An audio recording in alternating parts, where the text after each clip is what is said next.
નમસ્કાર, આપની સાથે હું છું શેલ્વી। આવતીકાલે રાજકોટ લોકસભા ભાજપના ઉમેદવાર પરસોત્તમ રૂપાલા ઉમેદવારીનું ફોર્મ ભરશે, ત્યારે રાજકોટના જાગનાથ મંદિરેથી બહુમાળી ચોક સુધી પદયાત્રા યોજાશે। ત્યારે હાલ બહુમાળી ચોક ખાતે વિશાળ સભાને પણ સંબોધશે। ત્યારે આ બાબતને લઈને રાજુ ધ્રુવે નિવેદન આપ્યું છે, તો સાંભળીએ આગળ વિડીયોમાં કે તે શું કહી રહ્યા છે। રાજુભાઈ, આવતીકાલનો જે કાર્યક્રમ છે, ખાસ પરસોત્તમ રૂપાલા જે છે ઉમેદવારી ફોર્મ ભરવા જવાના શું છે?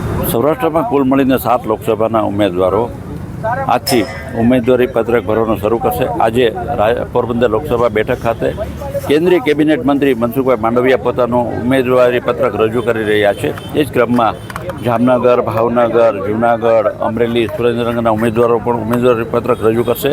આવતીકાલે તારીખ 16ના રોજ કેન્દ્રીય કેબિનેટ મંત્રી અને રાજકોટ લોકસભાના ઉમેદવાર પરસોત્તમભાઈ રૂપાલા અપેક્ષિત તમામ શ્રેણીના કાર્યકર્તાઓ સાથે ઉપસ્થિત રહી અને પોતાનું ઉમેદવારી પત્રક રજૂ કરશે।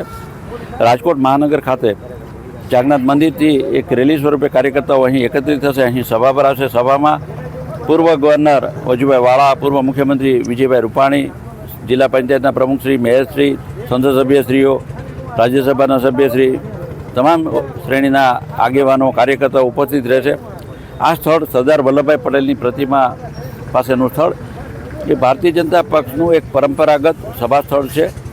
અહીં અમે વર્ષોથી એ કોર્પોરેશનની ચૂંટણી હોય, ધારાસભાની ચૂંટણી હોય કે લોકસભાની ચૂંટણી હોય, અહીં અમે એકત્રિત થઈ અને ઉમેદવારી પત્રક રજૂ કરતા હોઈએ છીએ। એ જ રીતે એ જ પરંપરા, એ જ પ્રણાલિકાને અનુસરી આવતીકાલે તારીખ 16ના રોજ રાજકોટ લોકસભાના ઉમેદવાર પરસોત્તમભાઈ રૂપાલાનું વિશાળ સંખ્યામાં કાર્યકર્તાઓ સાથે ઉમેદવારી પત્રક રજૂ કરવામાં આવશે।